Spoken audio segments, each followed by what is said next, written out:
Hello students welcome. उम्मीद करता हूँ कि आप सब ठीक होंगे, बिल्कुल बढ़िया होंगे।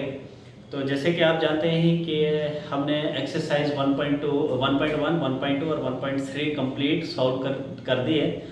तो आज जो हमने डिस्कस करना है वो क्लास 10th का ही, क्लास 10th जो चैप्टर हमारे रियल नंबर चल रहा है उसकी एक्सरसाइज 1.4 का आज हम छोटा सा पहले इंट्रोडक्शन एक्सरसाइज 1.4 से रिलेटेड जो इंट्रोडक्शन हमें चाहिए उसी को थोड़ा सा हम उसको डिस्कस करेंगे और फिर उसके बाद then we will proceed to the exercise 1.4 textual questions.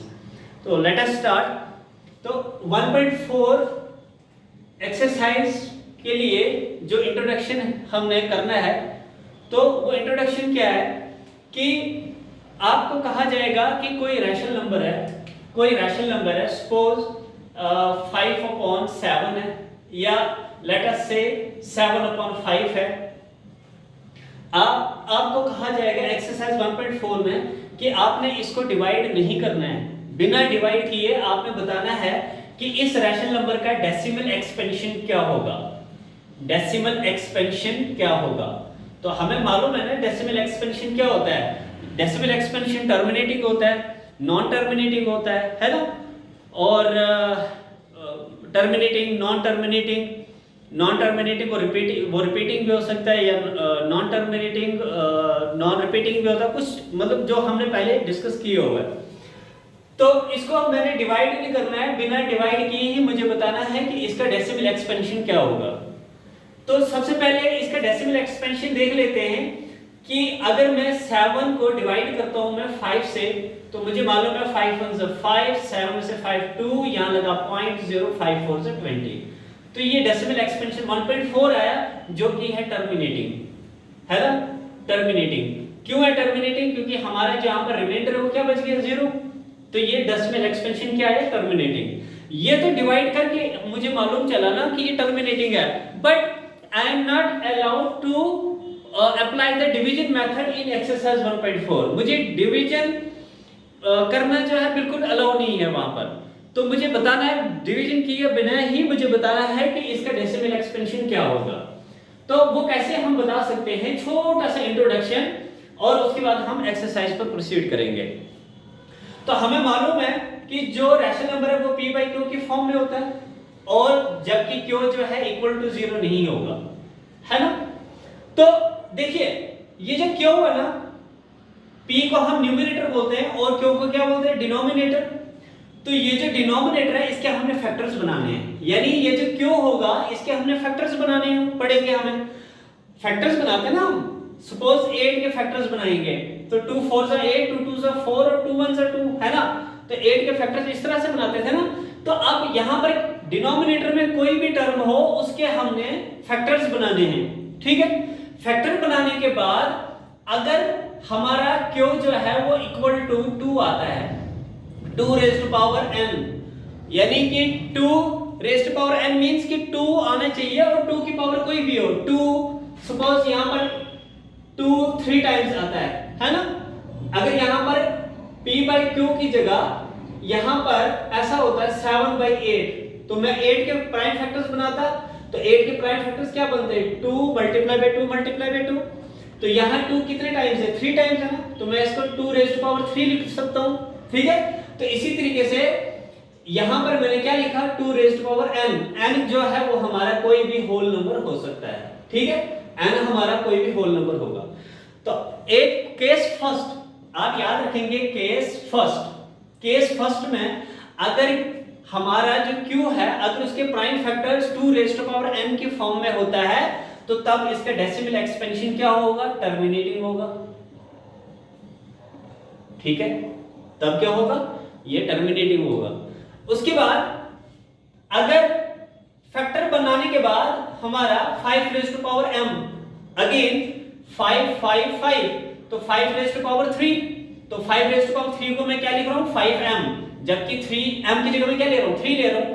तो क्यों जब इस फॉर्म में होगा 5 रेज़ टू पावर m तब भी क्या होगा? ये टर्मिनेटिंग होगा। ये कुछ चीजें हैं जो आपको ध्यान में रखनी है। अगर ये चीजें आपको क्लियर हो गई तो एक्सरसाइज 1.4 बिल्कुल बिल्कुल इजी हो जाएगी आपके लिए। फिर अगर ये था केस सेकंड, अब केस थर्ड में देखेंगे, तो केस थर्ड में अगर क्यू की फॉर्म इस तरह से हो 2 raise to power n multiply by 5 raise to power m, ठीक है, कोई भी नंबर है उसमें 2 भी हमारे प्राइम फैक्टर में आ रहा है और 5 भी प्राइम फैक्टर में आ रहा है ना, तो तब हम कह सकते हैं कि तब भी ये क्या होगा, टर्मिनेटिंग होगा, ठीक है, तब भी क्या होगा, ये टर्मिनेटिंग होगा। होप करता हूं कि ये 3 केसेस आपको समझ आ गए होंगे कि जब भी किसी नंबर के डिनोमिनेटर में अगर प्राइम फैक्टर्स में सिर्फ 2 आता है तो तब भी वो टर्मिनेटिंग होगा, अगर प्राइम फैक्टर्स में 5 आता है तब भी वो टर्मिनेटिंग होगा, अगर 2 और 5 दोनों आ रहे हैं, मैटर नहीं करता कि 2 कितने टाइम्स आ रहा है, 5 कितने टाइम्स आ रहा है, वो मैटर नहीं करता, मैटर ये करेगा कि 2 और 5 आ रहा है, अगर 2 और 5 आ रहा है तो तब भी वो क्या होगा, टर्मिनेटिंग होगा। अब हम केस फोर्थ को डिस्कस करेंगे, केस फोर्थ। तो केस फोर्थ में क्या है कि सपोज अब यहां पर 2 आ रहा था, तो अगर 2 आ रहा है 2 रेज़ टू पावर n और साथ में कुछ भी आ रहा हो, सपोज 3 रेज़ टू पावर कुछ भी ले लो, 3 रेज़ टू पावर p, है ना, multiply by 7 raise to power q, कुछ भी ले लो, तो 2 आ रहा है लेकिन 2 के साथ और भी नंबर आ रहे हैं, 3 आ रहा है, 7 आ रहा है या 11 आ रहा है, कुछ भी आ रहा है, तो तब ये क्या होगा, ये नॉन टर्मिनेटिंग होगा, नॉन टर्मिनेटिंग होगा, और नॉन टर्मिनेटिंग होगा, और या फिर ये रिपीटिंग, नॉन टर्मिनेटिंग और रिपीटिंग होगा, ठीक है। अभी जैसे मैंने यहां पर लिखा सिर्फ 2, अब यहां पर 2 के साथ ऐड कर रहा हूं मैं कुछ और फैक्टर्स में ऐड कर रहा हूं। इसी तरीके से अगर 6 केस है, अगर 6 केस में क्यू के साथ 2 का हो गया ना, तो अब 5 देखते हैं, अगर 5 रेज़ टू पावर m और साथ में कुछ और भी आ रहा है, 3 raise to power p, 7 raise to power q, तब भी क्या होगा, ये यहां पर 5 तो आ रहा है लेकिन 5 के साथ और भी प्राइम फैक्टर्स आ रहे हैं, तब भी क्या हो रहा है, तब भी ये 5 के साथ और भी बहुत सारे नंबर आ रहे हैं, तो तब भी ये क्या होगा, तब भी ये नॉन टर्मिनेटिंग और रिपीटिंग होगा, नॉन टर्मिनेटिंग रिपीटिंग डेसिमल होगा, रिपीटिंग। होप करता हूं कि पिछली वीडियो आपने देखी होंगी, वहां पर नंबर सिस्टम में मैंने रियल नंबर के बारे में बताया था कि रिपीटिंग क्या होता है, टर्मिनेटिंग क्या होता है, नॉन टर्मिनेटिंग क्या होता है, वो सारा मैं वहां पर डिस्कस कर चुका हूं, ठीक है। अब देखिए यहां पर अगर 2 होता तो टर्मिनेटिंग, लेकिन 2 के साथ अगर और भी कुछ होता साथ में तब नॉन टर्मिनेटिंग, 5 है तो 5 अगर हो तो तब टर्मिनेटिंग है, लेकिन अगर क्यू में 5 के साथ कुछ और हो तब नॉन टर्मिनेटिंग होगा। अब देखिए 2 और 5 को एक साथ ले लेते हैं, यानी 2 raise to power n multiply by 5 raise to power m multiply by 3 raise to power p, 3 raise to power p और 7 रेज़ टू पावर q। जरूरी नहीं कि 3 और 7 होगा, कुछ भी हो सकता है, बट मैं यहां पर 3 और 7 को लेकर ही चल रहा हूं, ठीक है। 2 भी आ रहा है, 5 भी आ रहा है, तो अगर 2 और 5 सिर्फ 2 और 5 होता तो तब ये टर्मिनेटिंग होता, लेकिन 2 और 5 के साथ और भी बहुत सारी चीजें यहां पर आ रही हैं, ठीक है, तो इसलिए ये क्या होगा, नॉन टर्मिनेटिंग होगा, नॉन टर्मिनेटिंग रिपीटिंग होगा, नॉन टर्मिनेटिंग रिपीटिंग, ठीक है।